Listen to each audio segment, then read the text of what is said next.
إن الحمد لله نحمده ونستعينه ونستغفره ونعوذ بالله من شرور أنفسنا ومن سيئات أعمالنا من يهده الله فلا مضل له ومن يضلل فلا هادي له أشهد أن لا إله إلا الله وحده لا شريك له وأشهد أن محمدا عبده ورسوله أما بعد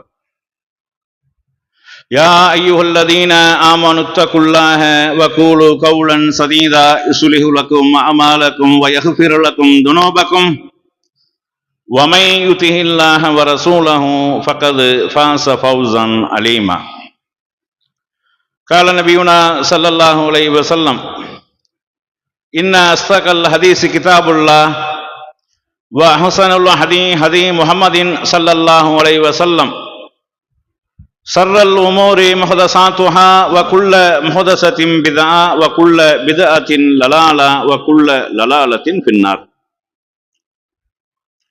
எல்லாம் அல்ல அல்லாஹ் சுப்ஹானஹு வ தஆலாவின் நல்லடியார்களே, அல்லாஹுவின் மாபெரும் கருணையினால் புனித ஜும்மா தொழுகைக்காக இங்கே நாம் ஒன்று கூடியிருக்கின்றோம். அந்த வல்ல நாயனின் சாந்தியும் சமாதானமும் நம் உயிரினும் மேலான நபிகள் பெருமானார் ஸல்லல்லாஹு அலைஹி வஸல்லம் அவர்கள் மீதும், அன்னாரை பின்பற்றி வாழ்ந்த சத்திய சஹாபாக்கள், தாபியீன்கள், தபோ தாபியீன்கள், இந்த ஏகத்துவ கொள்கையை உலகமெங்கும் எடுத்துச் சொல்லிய நல்ல அறிஞர்கள் அனைவர் மீதும், குறிப்பாக இங்கே அமர்ந்திருக்கக்கூடிய நம் அனைவர் மீதும் என்றென்றும் நின்று நிலவட்டுமாக என்று பிரார்த்தித்தவனாக, நபி வழி நடந்தால் நரகமில்லை என்ற தலைப்பில்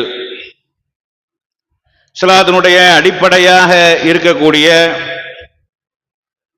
கொள்கை கோட்பாடுகளை நாம் அறிந்து கொண்டு அதன் அடிப்படையில் நம்முடைய வாழ்க்கை நடைமுறையை அமைத்துக் கொள்ள வேண்டும் என்பதற்காக இந்த தலைப்பு இங்கே தேர்ந்தெடுக்கப்பட்டுள்ளது. இந்த நபி வழி நடந்தால் நரகமில்லை என்ற இந்த செய்தியை இந்த முஸ்லிம் சமுதாயத்திடம் சொல்ல வேண்டிய ஒரு துர்பாக்கியமான ஒரு சூழ்நிலை ஏற்பட்டிருக்கிறதே என்பதுதான் ஒரு கவலைக்குரிய விஷயமாக இருக்கிறது. என்றால் ஒருவர் தன்னை முஸ்லிம் என்று அடையாளப்படுத்துவதே, பிரகடனப்படுத்துவதே அஷ்ஹது அல்லா இலாஹ இல்லல்லாஹ் வ அஷ்ஹது அன்ன முஹம்மதன் அப்துஹு வ ரசூலுஹு, இதுதான் பேசிக்க. வணங்கி வழிபடுவதற்கு தகுதியானவன் அல்லாஹ் ஒருவனை தவிர வேற எவனும் இல்லை. முஹம்மது நபி ஸல்லல்லாஹு அலைஹி வஸல்லம் அவர்கள் அல்லாஹ்வுடைய அடியாராகவும் அவனுடைய திரு தூதராகவும் இருக்கிறார்கள். இந்த அடிப்படை கொள்கைதான் முழு இஸ்லாமுமே. அப்ப தூதருடைய வழியில தான் ஒரு முஸ்லிம் வாழ வேண்டும். தூதருடைய வழியை புறக்கணித்து விட்டு வாழக்கூடியவர்கள் முஸ்லிமாக இருக்க முடியாது என்பது இந்த ஏகத்துவ பிரகடனத்திலேயே தெளிவாக தெரிகிறது. ஆனாலும் தன்னை முஸ்லிம் என்று சொல்லக்கூடிய, அரபியில பேர் வைத்திருக்கக்கூடிய நம்முடைய எத்தனையோ சகோதரர்கள் நபி வழியை புறக்கணித்து விட்டு தன்னை முஸ்லிமாக பிரகடனப்படுத்திக் கொண்டு வாழ்ந்து கொண்டிருக்கிறார்கள். நபி வழி இதுதான் என்று அவர்களுக்கு சொல்லக்கூடிய நேரத்தில் அதை அலட்சியம் செய்யக்கூடியவர்களாக, அதை புறக்கணிப்பவர்களாக, எங்களுடைய முன்னோர்கள், மூதாதையர்கள், எங்களுடைய இமாம்கள், எங்களுடைய அவுலியாக்கள் அவர்களெல்லாம் நீங்க சொல்லக்கூடியதை சொல்லவில்லை, நீங்க புதுசாக சொல்கிறீர்கள் என்று நம்மளை என்னமோ புது மதத்தை உண்டாக்குனது மாதிரியும் புது கொள்கை கோட்பாடுகளை சொல்லுவது மாதிரி நம்ம பக்கம் திருப்பி விடுறாங்க. இன்னைக்கு புகாரில இருக்குது, ஹதீஸ்ல இருக்குது, நபி ஸல்லல்லாஹு அலைஹி வஸல்லம் அவர்கள் இப்படி சொல்லி இருக்கிறாங்க, இப்படி வாழ்ந்திருக்கிறாங்க, இப்படி செஞ்சிருக்கிறார்கள் என்று சொல்லக்கூடிய அந்த புகாரி கிதாப் நாம எழுதின கிதாபா? நம்ம காலத்தில் எழுதின கிதாபா? நாம சொன்ன செய்தியா அதுல இருக்கிறது? இந்த முஸ்லிம் உம்மத்தின் இத்தனை ஆண்டு காலமாக பாதுகாக்கப்பட்டு வந்த நபியினுடைய பொன்மொழிகளை தொகுத்த அந்த கிதாபில் தானே இருக்கிறது. நாம எல்லோரும் ஏற்றிருக்கக்கூடிய அந்த கிதாபில் இருக்கக்கூடிய செய்தியை நாம் சொன்னால், நீங்க புதுசா சொல்றீங்க, எங்க அப்பம் பாட்டன் சொல்லாத விஷயத்தெல்லாம் சொல்றீங்க, நீங்க உங்க அப்பம் பாட்டனுக்கு தெரியாத விஷயம் இதை படிக்கவில்லை என்றால் தெரிஞ்சிருக்காது. புகாரியை படிச்சா தானே புகாரியில் உள்ளது என்னன்னு தெரியும், நபி ஸல்லல்லாஹு அலைஹி வஸல்லம் அவர்கள் என்ன சொன்னார்கள் தெரியும். இல்ல ஒவ்வொருத்தருக்கு ரசூலுல்லாஹ் சொன்னது வஹீல வருமா? முஸ்லீமை படிச்சா தானே முஸ்லீமுடைய ரசூலுல்லாஹ்வுடைய சொல் செயல் என்ன அப்படிங்கிறது தெரியும். இதை யாரு படிச்சது?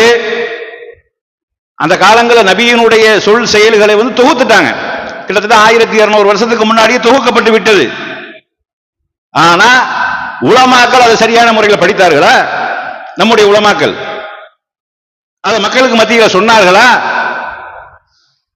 மதரசாவுல இத பாடத்திட்டங்கள்ல ஓதி கொடுத்தாங்களா? இல்லையே. இப்ப உலமாக்களுக்கே தெரியவில்லை என்றால் பாமரராகி நமக்கு எப்படி தெரியும்? உலமாக்களே நமக்கு சொல்லவில்லை என்றால் நமக்கு எப்படி தெரியும்? உலமாக்களே அது அறிந்திருக்கவில்லை என்றால் நமக்கு எப்படி தெரியும்? ஆனா அல்லாஹ்வுடைய பேரருள் என்னவென்றால் இப்ப நம்ம வாழக்கூடிய காலம் என்பது ஒரு பொற்காலம். நம்முடைய தாய்மொழியிலேயே அனைத்தும் வந்துவிட்டது. ரசூலுல்லாஹ்வுடைய வாழ்க்கை வழிமுறைகள், சொல் செயல் அங்கீகாரங்கள், ஹதீஸ் கிதாபுகள் நம்முடைய மொழியிலேயே நமக்கு தொகுத்து தந்து விட்டார்கள். இந்த நம்முடைய மொழியில வந்ததுங்கிறது லேசுப்பட்ட விஷயம் இல்லைங்க. இது எவ்வளவு பெரிய போராட்டத்திற்கு அப்புறம் வந்தது, எவ்வளவு பெரிய எதிர்ப்புக்கு மத்தியில் வந்தது என்பதை நம்ம விளங்கணும். ஏன்னா இந்த மக்கள் நபி வழியை புறக்கணித்து விட்டு வாழ்வதற்கு உண்டான அடிப்படை காரணம் என்னவென்றால் நபி வழி என்னவென்று தெரியவில்லை. சும்மா எல்லாரும் செய்யக்கூடிய 10ஓட 11 கல்யாணம் வைக்கிறது நபி வழி, புள்ள பெறுறது நபி வழி, பள்ளிவாசலுக்கு போறது நபி வழி, தர்காக்கு போறது நபி வழி எல்லாம் நினைச்சு நம்ம மக்கள் செஞ்சுக்கிட்டு இருக்கிறாங்க. தர்கா தலங்களுக்கு போறதெல்லாம் சொர்க்கத்தில் கொண்டு போய் சேர்க்கும் என்றெல்லாம் செய்து கொண்டிருக்கிறாங்க. இந்த தமிழ் குர்ஆனை தமிழ்ல மொழிபெயர்த்து முத வெளியிடுவதற்கு அவர்கள் பட்ட சிரமங்களும் கஷ்டங்களும் உலமாக்களுடைய எதிர்ப்புகளும் கொஞ்ச நஞ்சம் இல்லை. கிட்டத்தட்ட ஒரு 50-60 வருஷத்துக்கு முன்னாடி தான் தமிழ் மொழிபெயர்ப்பே வெளிவருது.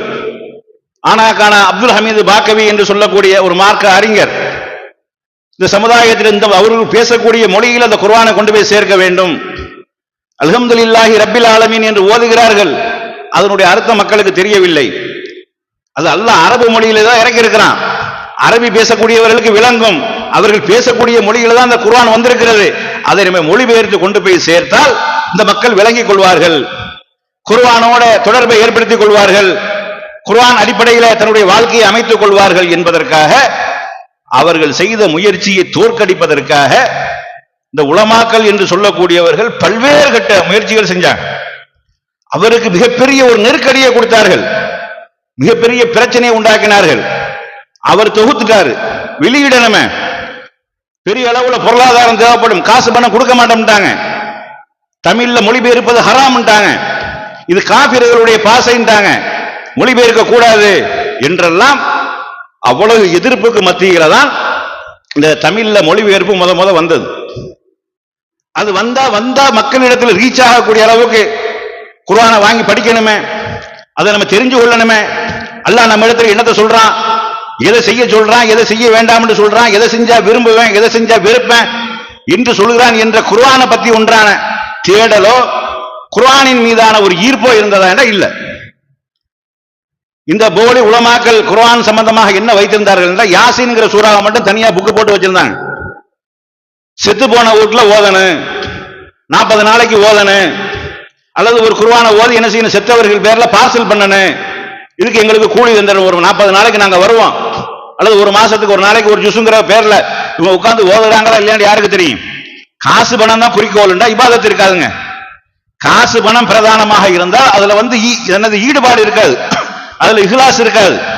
இவங்க கூலிக்கு மாரடிக்கிறவராக இருந்த காரணத்தினால இவங்க ஒரு ஜுஸை ஓதுறாங்களா ஓதலையா அதெல்லாம் தெரியாது. அவங்க வருவாங்க, சாயா போட்டு கொடுப்பாங்க, பால் பதார்த்தங்கள் வைப்பாங்க, சாப்பிட்டுட்டு எடுத்துட்டு போயிடுவாரு, ஒரு ஜுஸ் ஓதிட்டம். அதுபோல அந்த யாசீனை மட்டும் தனியாக பிரிண்டு போட்டு, குர்ஆன்ல 114 அத்தியாயம் இருக்கு, யாசீன் மட்டும் தான் தனியா பிரிண்டு போடப்பட்டது. அந்த ஒரு அத்தியாயம், அந்த ஒரு சூறா மட்டும்தான் தனியாக பிரிண்டு போட்டு மக்கள் மத்தியில் விநியோகம் செய்யப்பட்டது. இறந்து போனவர்களுக்கு ஓதி அனுப்புங்க, இறந்து போனவர்களுக்கு பார்சல் பண்ணுங்க என்று சொல்லி. அப்ப இப்படி நம்மளுக்கு மார்க்கத்தை நமக்கு கற்றுத்தந்து செத்து போனவர்களுக்கு ஓதணும், அவர்களுக்கு பார்சல் பண்ணணும், இதுக்குத்தான் குர்ஆன் என்று ஆக்கினதுனால குர்ஆனை தமிழ்ல மொழிபெயர்த்ததுக்கு அப்புறம் குர்ஆனை வாங்கி படிப்பதற்கு ஆர்வம் இல்லை, அதுல ஈடுபாடு இல்லை. அதுக்கப்புறம் இது அசத்தியத்தை அடித்து நொறுக்கும் விதமாக நபி வழியில நடந்தால்தான் சொர்க்கம் செல்ல முடியும் என்ற அந்த ஏகத்துவ முழக்கத்தை 40 ஆண்டுகளுக்கு முன்னாடி தொடங்கி வைத்ததனுடைய விளைவு, அந்த ஏகத்துவ ஜோதியை பற்ற வைத்ததனுடைய விளைவு, மக்கள் மத்தியில கடுமையான எதிர்ப்புகள் வந்தாலும் சாரையாக இந்த கொள்கையின்பால் ஈர்க்கப்பட்டார்கள். நபி வழியில வாழக்கூடியவர்கள் தான் முஸ்லிம்கள், நபி வழியில வாழ்ந்தால்தான் சொர்க்கம் செல்ல முடியும், நபிதான் பிரதானம் என்ற முடிவுக்கு வந்தார்கள். ஏன் நபி பிரதானம் முதல்ல விளங்கணும்? நபியாக அல்லாஹ் ஒருவரை தேர்ந்தெடுக்கிறான் என்றால் இதற்காக அல்லாஹ் தேர்ந்தெடுக்கிறான். இரண்டாவது, அந்த எப்படியாப்பட்ட மக்களுக்கு மத்தியில் அவர்களை தேர்ந்தெடுக்கிறான், எப்படியாப்பட்ட மக்களுக்கு மத்தியில தேர்ந்தெடுத்து அவர்கள் அந்த நபித்துவ பிரச்சாரத்தை எப்படி அவர்கள் செய்கிறார்கள், அதன் மூலமாக ஏற்படக்கூடிய எவ்வளவு பிரச்சனைகளையும் பின்னடைவுகளையும் எப்படி சந்தித்தார்கள், அதற்கப்புறம் இந்த மார்க்கத்தை நமக்கு விட்டு சென்றார்கள் என்ற இந்த ஒரு செய்தியை நம்ம விளங்கினாதான் நபியினுடைய முக்கியத்துவமே தெரியும். நம்ம மக்களுக்கு நபியினுடைய முக்கியத்துவமே தெரியல, நபியினுடைய வரலாறு நமக்கு தெரியாது, நபியினுடைய வாழ்க்கை வரலாறு நமக்கு தெரியாது. சும்மா அந்த ரபியுல் அவ்வல் மாசம் இன்னைக்கு பிறக்குது, ரபியுல் அவ்வல் மாசம் என்னது பிறந்துட்டா எவனா ஒரு கிறுக்கு எழுதுன மௌலிது கிதாபை ஓதுனா எல்லாம் முடிஞ்சு போச்சு. பள்ளிவாசலுக்கு உட்காந்து பாட்டு படிச்சுன்னா பறக்கத்து வந்துடும். வீட்டுக்கு கூட உட்காந்து ஓதனம்னாக்க முசீபத்து போயிடும். வீட்டுல உட்காந்து ஓதனம்னா ரசூலுல்லாஹ் நேரில் வந்து ஆஜராயிருவாங்க. இது யார் எழுதினாலும் தெரியாத ஒரு குப்பை. அது மௌலிது கிதாப் என்பது ஒரு குப்பை.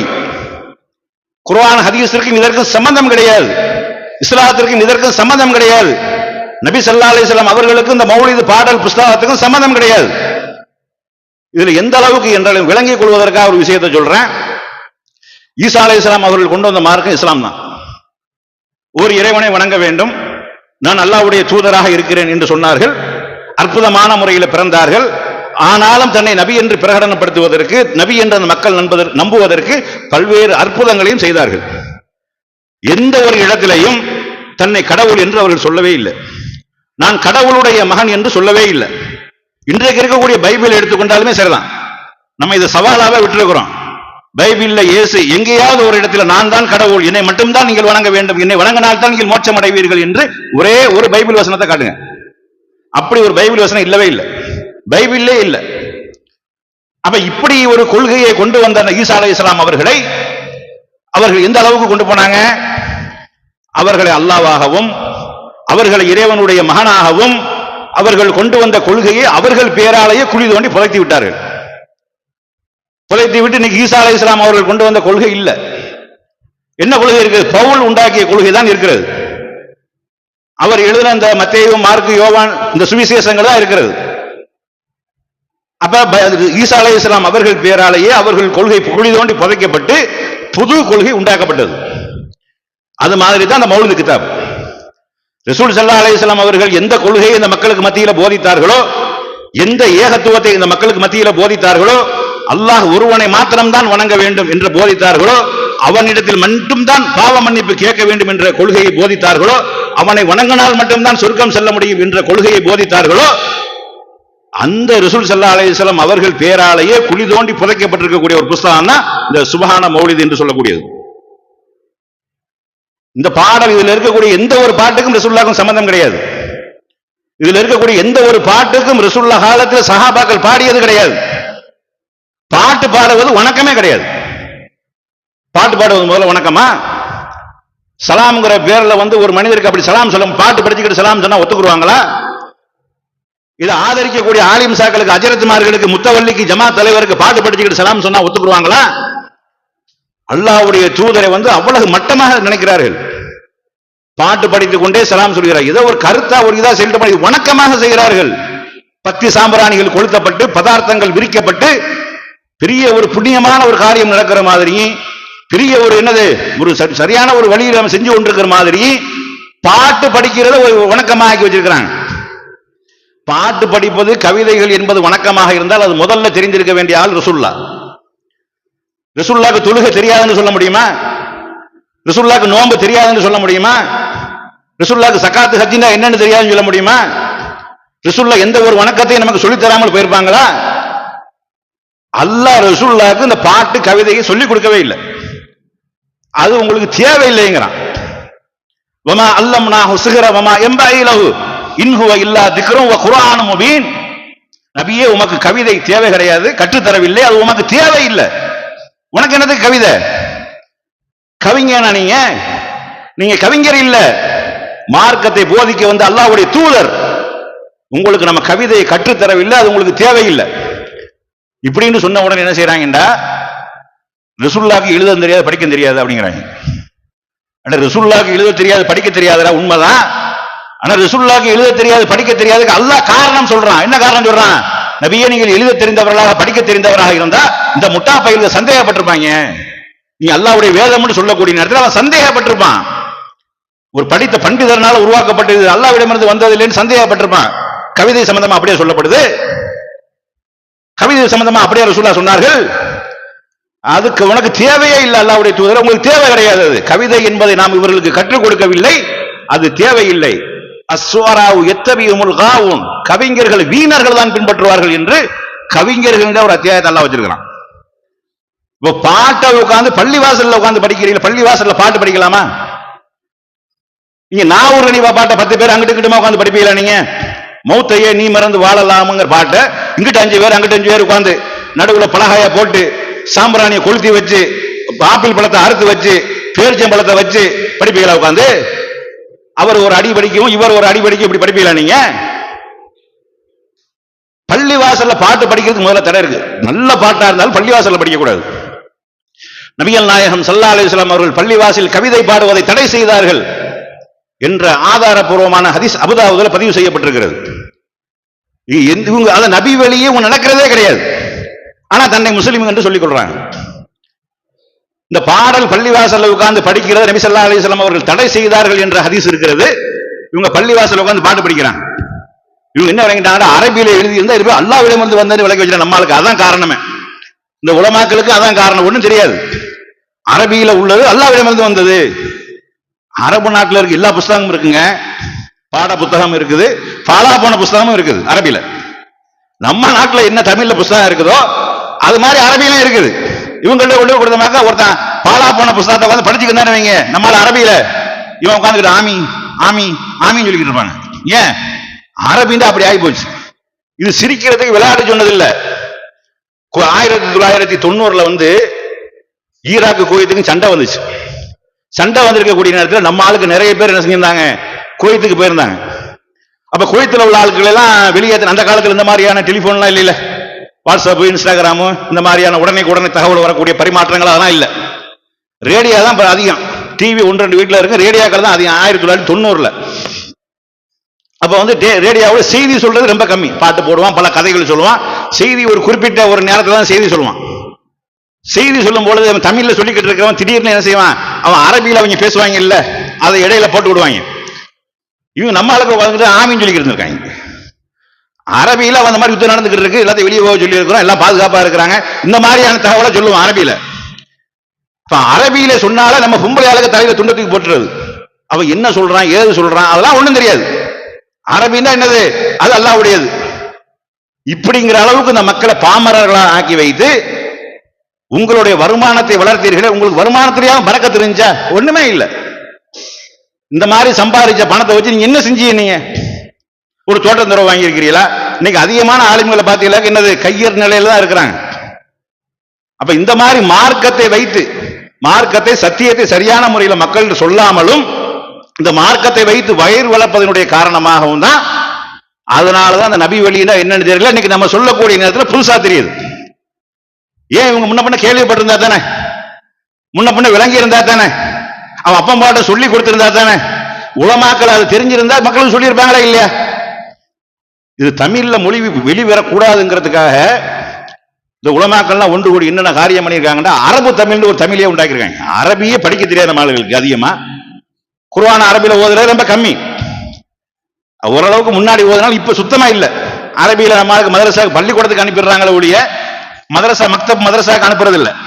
தமிழ்ல உண்டாக்க கூடாதுங்கிறதுக்காக அந்த தமிழ்ல உள்ளதை வந்து அரபியில் எழுத ஆரம்பிச்சிட்டாங்க. இங்க மதரசாவில் அந்த காலங்களில் ஓதி இருந்தா உங்களுக்கு தெரியும், இப்ப வச்சிருக்காங்களான்னு தெரியல. அல்காமுல் முஸ்லிமீன் என்ற ஒரு புத்தகம் இருக்கும், சிந்து சுபியான் அப்படின்னு ஒரு புத்தகம் இருக்கு. இதை வந்து 2 மதுகபுலையும் வச்சிருப்பாங்க. இந்த தொழுகை முறையில் அரபியில் வச்சிருப்பாங்க. அவன் வரும், அவன் அவன் தான் நம்ம சொல்ல அவன் அப்படின்னு சொன்னா இல்லையா, அலிஃபு வா நூன் போட்டு வச்சிருப்பாங்க. அவன் இப்படி எழுதி வச்சிருப்பாங்க. அதை படிச்சோம்னா அரபி. இன்னும் சொல்ல போன இந்த மௌலூது கிதாபுல ஒரு செய்தி, இந்த மாசத்துக்கு முன்னாடி மாசம் முடிஞ்சு போச்சு, கடைசி புதன்கிழமை அது ஒரு முசீபத்து முடிஞ்சு போச்சு. என்ன முசீபத்துண்டா ஒடுக்கத்து புதன். அது சம்பந்தமா மௌலூது கிதாபுல எழுதி வச்சிருக்காங்க, அரபியில் எழுதி வச்சிருக்காங்க. தமிழ் வார்த்தை, நிகழ்த்தும் ஒடுக்கத்தின் புதன் வாரத்தை நிடியோன் நஹ்ஸ் என்றான் குர்ஆனில. தமிழ்ல இல்ல எழுதுனது, அரபியில எழுதி இருக்கு. நம்முடைய தமிழ் வார்த்தை. இந்த நெடியோன் நஹ்ஸ் உங்களுக்கு ஒரு மாதிரியா தெரியுதா இல்லையா? அந்த காலத்துல உள்ளது அப்படித்தான். மக்கள் நிறைய பேச்சு இன்னைக்கு நிறைய மாறிடுச்சு, எழுத்துகளும் நிறைய மாறிவிட்டது, பேச்சுகளும் நிறைய மாறிவிட்டது.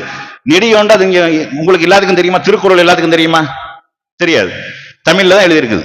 அறநானூறு புறநானூறுலாம் சொல்றாங்க, அதெல்லாம் நமக்கு தெரியுமா? படிச்சாலும் விளங்குமா? விளங்காது. நம்ம உமர் புலவர் ஒரு ஆளு ரசூலுல்லாஹ்வுடைய சரித்திரம் எழுதி வச்சிருக்காரு, தமிழ்ல தான் எழுதியிருக்காரு. படிச்சா விளங்குமா? விளங்காது. குணக்குடி மஸ்தான்னு சொல்லிட்டு கஞ்சா போதையில் இருக்கக்கூடிய அவர் எழுதி வச்சிருக்காரு, விளங்குமா? தமிழ்ல தான் இருக்குது, விளங்காது.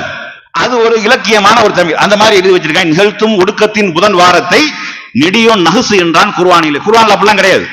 ஒடுக்கத்தின் புதன் நஹ்ஸ், அது பீடையான ஒரு மாசம் குர்ஆன்ல இருக்குங்கிறாங்க பச்சையா, குர்ஆன்ல இல்ல.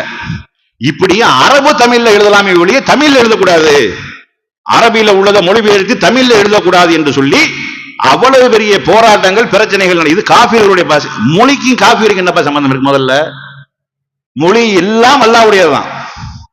உங்களுக்கு மத்தியில நாம் பல்வேறு தரப்பட்ட மக்களாக ஆக்கி இருக்கிறோம், பல்வேறு மொழி பேசக்கூடியவர்கள் ஏற்படுத்தி எல்லாம் நம்முடைய அத்தாட்சிகளில் உள்ளதுன்னு அல்லாஹ் சொல்றான். ஒவ்வொரு மொழி, எத்தனையோ மொழிகள் இருக்கு, எல்லாமே இறைவனுடைய மொழிதான், இறைவன் கற்றுக் கொடுத்த மொழிதான். மொழியினாலேதான் ஒருத்தன் ஒரு சிறப்போ ஒரு இதோ கிடையாது. அப்ப நம்ம ஆளுக்கு விளங்காம என்ன செய்யறாங்க? இந்த மாதிரி எல்லாம் செஞ்சதுனாலதான் மார்க்கம்டா என்னென்ன தெரியாம போனது, நபி வழிண்டா என்னென்ன தெரியாம போனது, நபி ஸல்லல்லாஹு அலைஹி வஸல்லம் அவர்களை பின்பற்ற வேண்டாம் அப்படியா ஏன் அப்படின்னு கேட்கக்கூடிய அளவுக்கு போனது. ரசூல் ஸல்லல்லாஹு அலைஹி வஸல்லம் அவர்கள் அல்லாஹ் தூதரை நியமித்தானா இல்லையா? 23 ஆண்டு காலம் அந்த மக்கள் மத்தியில நபியாக வாழ்ந்தார்கள். இது இன்னொரு விளங்கிக்கணும் என்னண்டா, இந்த மாசம் தான் இந்த ரபியுல் அவ்வல் பிறந்துருச்சு, மீலாது விழாண்டு ஒண்ணு கொண்டாடுவாங்க, சுபஹான மௌலிதுன்னு ஒண்ணு ஓதுவாங்க. இந்த ரெண்டுக்கும் இஸ்லாத்துக்கும் சம்பந்தமே கிடையாது. இப்ப நபியினுடைய அந்த பிறந்த நாள் கொண்டாட்டம் என்பது நபியாக பிறந்திருந்தா கூட ஒரு பரவாயில்லை அப்படின்னு சொல்லலாம். நபியா பிறந்திருக்கிறாங்க, அது நமக்கு ஒரு அருள் கூட தானே, ஏதோ நினைச்சு ஒரு சந்தோஷமா இருக்கலாம் அப்படிங்கிற மாதிரியா எனக்கு கடந்து போகலாம். ஆனா மார்க்கத்தில் அது கூட கிடையாது. ஈசா அலைஹிஸ்ஸலாம் பிறந்தது சம்பந்தமா குர்ஆன் பேசுகிறது. அவர்கள் எப்படி பிறந்தார்கள், எவ்வளவு அதிசயமாக பிறந்தார்கள், எவ்வளவு அற்புதமான முறையில் பிறந்தார்கள், பிறந்த உடனே நடந்த நிகழ்வுகள் என்ன என்பது ஈசா அலைஹிஸ்ஸலாம் அவர்களுடைய வரலாறு சொல்கிறது, குர்ஆன்ல பேசுகிறது. குழந்தை நபி, அது இன்னும் சொல்ல போனா நபியாகத்தான் பிறக்கிறாங்க, பிறந்த உடனே நபி. தொட்டில் குழந்தையாக கிடக்குது. அவங்க யூதர்கள் கேட்கிறாங்க, மரியமே என்ன அப்பா பாட்ட முன்னோரெல்லாம் இப்படிலாம் ஒரு காரியம் செய்யல, நீ என்ன ஒரு மாதிரியான காரியத்தை செஞ்சுட்டு வந்து நிக்கிற என்ன அப்படின்னு கேட்கக்கூடிய நேரத்தில் அவங்க மரியம் அலைஹிஸ்ஸலாம் எதுவும் பேசல, தொட்டில் குழந்தையை நோக்கி கையை நீட்டுறாங்க, இந்த அங்க பாத்துக்க அப்படின்ட்டு. அப்ப அவங்க கேட்கறாங்க, இந்த குழந்தையிட்ட போய் எங்களை கை பேச சொல்லி எப்படி பேசணும் அப்படின்ட்டு. இப்படி பேசிக்கிட்டு இருக்கீங்களா, தொட்டில இருந்து குழந்தை பேசுது. கால ஆனா இன்னி அப்துல்லா, நான் அல்லாஹ்வுடைய அடியான், ஆத்தானியல் கிதாப், அவன் எனக்கு வேதத்தை தந்திருக்கிறான், வஜஅலனி நபியா, அவன் நபியாக என்னை தேர்ந்தெடுத்து விட்டான். அப்ப நபியாக பிறந்தது யார்? ஈசா அலைஹிஸ்ஸலாம் அவர்கள். பிறந்த நாளை கொண்டாடுவது மார்க்கமாக இருந்தால், அது வணக்கமாக இருந்தால், அது நன்மையாக இருந்தால், அது இஸ்லாத்தினுடைய வழிமுறையாக இருந்தால் ரசூலுல்லாஹ் செஞ்சிருப்பாங்களா இல்லையா?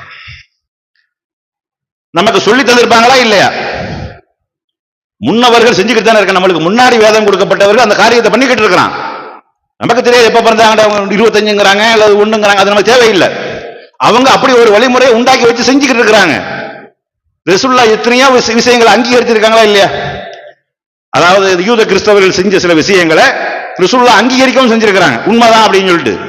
மூசா அலைஹிஸ்ஸலாம் அவர்கள் காப்பாற்றப்பட்டது முஹர்ரம் மாசத்துடைய 10வது நாள் என்பதை அந்த யூதருடைய செயல்பாடுகள் மூலமாக ரசூலுல்லாஹ் அறிந்து வஹீயின் அடிப்படையில் நமக்கு சொன்னார்கள் ஆமா என்று. இப்படி சில விஷயங்கள் சொல்லி இருக்கிறாங்க. பிறந்த நாளை கொண்டாட வேண்டும் என்றால், அதற்கு சிறப்பு சேர்க்க வேண்டும் என்றால், அது ஒரு வணக்கம் என்றால், அது நன்மையான காரியம் என்றால், அல்லாஹ்வுடைய பொருத்தத்தை பெற்று தரும் என்றால், ஈசா அலைஹிஸ்ஸலாம் அவர்களுக்கு ரசூலுல்லாஹ் கொண்டாடி இருப்பாங்களா இல்லையா? அதுபோல நம்மளுடைய தந்தையராக இருக்கக்கூடிய இஸ்மாயில் அலைஹிஸ்ஸலாம் அவர்களுடைய பிறப்பு சம்பந்தமாக பேசப்படுது. பல வருஷமா பிள்ளை இல்லாம இருக்கிறாங்க. யாரு? ஹாஜர் அலைஹிஸ்ஸலாம் அவர்களுக்கு, இப்ராஹிம் அலைஹிஸ்ஸலாம் அவர்களுக்கும் பிள்ளையே இல்லை. அப்ப நற்செய்தி சொல்லப்படுது, வானவர்கள் உங்களுக்கு அழகான ஆம்பளை புள்ள தொடர்பாக நற்செய்தி சொல்லப்பட்டிருக்குது, சகிப்புத்தன்மை உடையவராக இருப்பார் என்ற நற்செய்தி சொல்லப்படும் இஸ்மாயில் அலைஹிஸ்ஸலாம் அவர்கள் சம்பந்தமாக. அதுக்கப்புறம் தானே பிறந்திருப்பாங்க. அவ பிறந்த நாள் கொண்டாடுவதாக இருந்தால் இஸ்மாயில் அலைஹிஸ்ஸலாம் அவர்களுக்கு ரசூலுல்லாஹ் பிறந்த நாள் கொண்டாடி இருப்பாங்க. அது மாதிரி யாரு நம்ம யஹ்யா அலைஹிஸ்ஸலாம் அவர்கள் சம்பந்தமாக பிரத்யேகமான ஒரு சிறப்பு அல்லாஹ் சொல்றான். ஜக்கரியா அலைஹிஸ்ஸலாம் அவருடைய மகன் யஹ்யா. இந்த யஹ்யாங்கிற பெயரை இதற்கு முன்னாடி எவனுக்கும் வச்சது இல்லைங்கிறான்ல. இதுதான் முதல்ல சூட்டப்படக்கூடிய பெயர். இதற்கு முன்னாடி உலக சரித்திரத்தில் கிடையவே கிடையாது என்று சவால் விடலாம். இது ஆய்வு பண்ணி இந்த குர்ஆனை பொய்ப்பிக்க வேண்டும் என்பதற்காக எத்தனை பேர் களம் இறங்கினாங்க. முந்தைய வேதங்கள்ல யஹ்யா என்ற ஏதாவது ஒரு பேர் வந்துருதா? குர்ஆனுக்கு முன்னாடி, அதாவது இந்த பைபிளுக்கு முன்னாடி, குர்ஆனுக்கு முன்னாடி ஏதாவது ஒரு வேதத்துல யஹ்யா என்று வந்துவிட்டால் அதை காட்டி விடலாம் என்றெல்லாம் களம் கண்டார்கள்.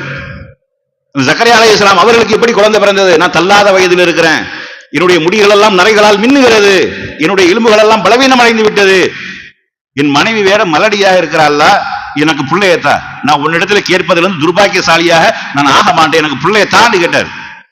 அல்லாஹ் உனக்கு பிள்ளைய தந்துட்டோம்ட்டான். அவருக்கு நம்ப முடியல. அது எப்படி கால கதாலிக்கு? அது அப்படித்தான். அப்ப எனக்கு ஏதாவது அத்தாட்சியத்தா, நீ 3 நாளைக்கு யார்ட்டையும் பேச முடியாது. அப்படி 3 நாளைக்கு பேச முடியாம அவங்க கர்ப்பமாயி யஹ்யா அலைஹிஸ்ஸலாம் அவர்கள் பிறக்கிறாங்களே, இந்த வரலாறு குர்ஆன்ல சொல்லப்பட்டிருக்கிறது.